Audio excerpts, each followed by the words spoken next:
The fight for equality and for diversity has been a long journey in society and in the fashion industry. Today, in 2020, we still have a long way to go. The fashion world has long been criticized for its lack of diversity. It's also been plagued with accusations of racism, like Dolce & Gabbana's blundering 2018 ad campaign in China, and products resembling racist imagery at houses like Prada and Gucci in recent years. But fashion world leaders like Naomi Campbell, along with a new crop of designers and educators worldwide, are pushing for change. This is Access All. In 2018, Italian luxury fashion house Dolce & Gabbana launched an ad campaign in which a Chinese woman struggled to eat Western foods with chopsticks while a narrator offered lessons. The controversy was the #1 topic on the Twitter-like Weibo platform, with more than 120 million reads by mid-afternoon. Users slammed the Eating with Chopsticks campaign, some calling it patronizing. A subsequent fashion show in Shanghai was canceled and clumsy apologies issued to the world's second-largest economy. It's not the only such blunder in recent years. Egregious missteps include Prada's 2018 keychain of a monkey with inflated lips and Gucci's 2019 blackface high-neck sweater with a mouth cut out and trimmed in red. But brand leadership often plead ignorance in their defense. You can't have it both ways. If you want to be global and reach these markets, you also need to understand some of the larger, at least, histories that's happening in some of those markets so that you don't offend a large group of people. Many fashion houses have created high-level diversity and inclusion roles to combat such problems.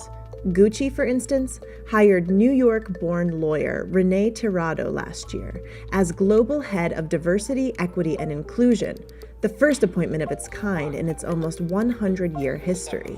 But for some, fashion's exclusion problem goes much deeper. Just this month, editor of British Vogue, Ghanaian-born Edward Enninful, said on social media that he was racially profiled by a security guard upon entering his workplace.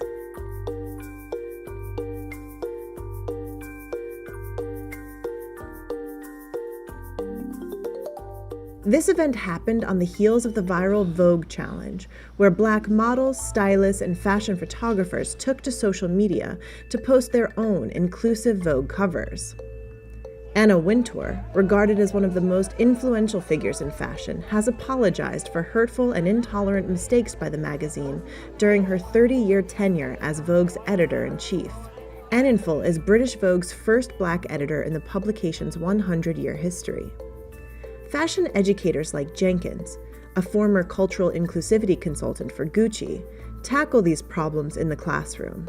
I decided to propose a class called Fashion and Race, which proposed this sort of framework for thinking about the intersections of dress and race when there is kind of profiling that happens when someone is dressed a certain way. What is the difference between Trayvon Martin, for instance, in a hoodie, and Mark Zuckerberg in a hoodie?